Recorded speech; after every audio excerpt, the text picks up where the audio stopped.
सभी साथियों को नमस्कार। एक बार पुनः मैं अंग्रेजी के बेसिक नॉलेज अर्थात जीरो लेवल से लेकर के यहाँ उपस्थित हुआ हूँ। जैसे कि आप देख पा रहे हैं हेल्पिंग वर्ब। हेल्पिंग वर्ब की टोटल कुल संख्या है 24। टोटल हेल्पिंग वर्ब की संख्या 24 है, जिसमें से 11 प्राइमरी हेल्पिंग वर्ब है और 13 मॉडल हेल्पिंग वर्ब है।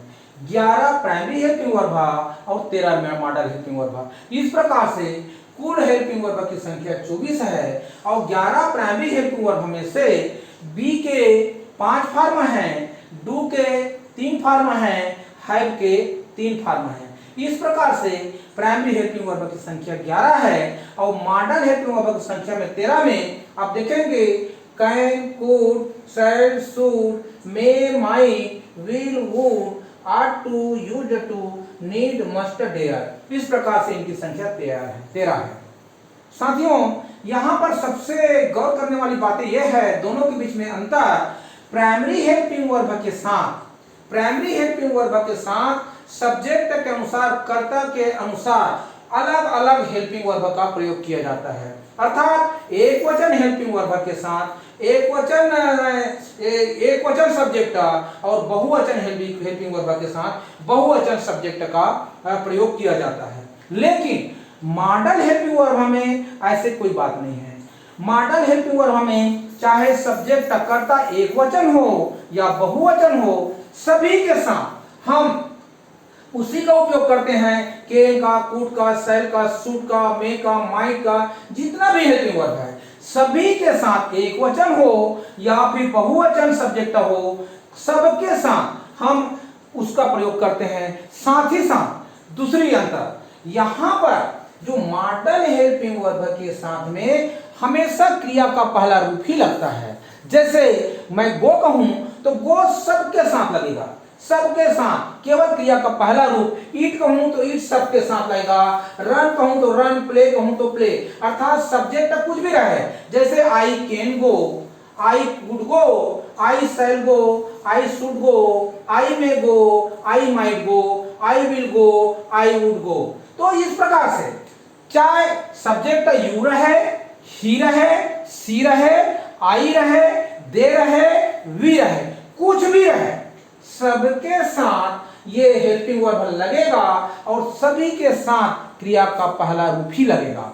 ये सबसे बड़ी अंतर है। जबकि हेल्पिंग वर्ब के साथ सब्जेक्ट हर अलग अलग सब्जेक्ट के साथ, अलग अलग कर्ता के साथ अलग अलग हेल्पिंग वर्ब लगता है और क्रिया का रूप भी टेंस के अनुसार अलग अलग लगता है। किसी में क्रिया का पहला रूप, किसी में क्रिया का दूसरा रूप, किसी में क्रिया का तीसरा रूप, किसी में आईजी फॉर्मा, किसी में यो। इस प्रकार से जो है हेल्पिंग वर्ब के साथ समस्या है।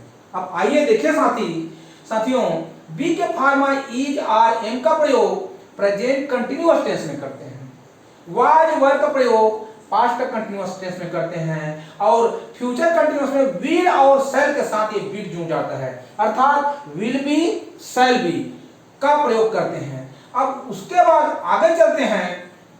डू के फार्मा डज, डू और डी है, डिड है। अब ये डू के फार्मा का प्रयोग प्रेजेंट इंडेफिनिट टेंस और पास्ट इंडेफिनिट टेंस में इंटरोगेटिव और नेगेटिव सेंटेंस में किया जाता है। जब डू के फार्मा का प्रयोग किया जाता है इंटरोगेटिव और नेगेटिव सेंटेंस में, तो इसके साथ क्रिया का पहला रूप लगता है। अब उसके बाद देखेंगे हैव के जो फॉर्म है, हैज, हैव, हैड, इनके साथ क्रिया का तीसरा रूप का ही प्रयोग करते हैं। अर्थात हैव के फॉर्म के साथ क्रिया का तीसरा रूप प्रेजेंट परफेक्ट में हैज और हैव का प्रयोग करते हैं, इसके साथ क्रिया का तीसरा रूप लगता है। पास्ट परफेक्ट में हैड का प्रयोग करते हैं, इसके साथ क्रिया का तीसरा रूप लगता है। उसी प्रकार से फ्यूचर परफेक्ट में ये विल के साथ हैव और ये शैल के साथ हैव आता है। अर्थात विल हैव और शैल हैव आता है, इसके साथ क्रिया का तीसरा रूप का प्रयोग करते हैं। और जैसा कि यहाँ बी के फॉर्मा इज, आर, एम का प्रयोग प्रेजेंट कंटिन्यूअस टेंस में जब होता है तो उसमें क्रिया के पहला रूप में आईएनजी लगता है। जैसे I am going, you are going, they are going. तो इस प्रकार से प्रेजेंट कंटिन्यूअस टेंस में क्रिया के पहला रूप में आईएनजी लगता है। और पास्ट कंटिन्यूअस में जब हम वाज और वर का प्रयोग करते हैं तो यहाँ भी क्रिया के पहला रूप में आईएनजी का प्रयोग करते हैं। और उसी प्रकार फ्यूचर कंटिन्यूअस में जब जाएंगे तो विल बी, विल के साथ ये बी आएगा और शैल के साथ बी आएगा और इसके बाद वही क्रिया के पहला रूप में आईएनजी लगेगा, अर्थात जिसको आईएनजी फॉर्म बोलते हैं। तो इस प्रकार से ये प्राइमरी हेल्पिंग वर्ब की संख्या का उपयोग है। शॉर्ट में फिर कहें, प्राइमरी हेल्पिंग वर्ब की संख्या 11, इनके साथ सब्जेक्ट के अनुसार अलग अलग प्राइमरी हेल्पिंग वर्ब का प्रयोग किया जाता है और साथ ही साथ टेंस के अनुसार क्रिया का रूप बदलता है। लेकिन मॉडल हेल्पिंग वर्ब के साथ चाहे कोई भी टेंस में हो, जब भी मॉडल हेल्पिंग वर्ब आएंगे तो सभी के साथ क्रिया का पहला रूप ही लगता है। यही है दोनों के बीच में अंतर। धन्यवाद साथियों, आशा है वीडियो पसंद आया होगा। आपको यदि किसी प्रकार का सुझाव देना हो या फिर और देना हो तो निश्चित रूप से कमेंट बॉक्स में जा करके बिल्कुल सुझाव दीजिएगा, ताकि इस पर और अगला जब हम वीडियो बनाएं तो उसको में सुधार करते हुए अच्छे से बना सकें। धन्यवाद साथियों, टेक केयर, थैंक यू, धन्यवाद।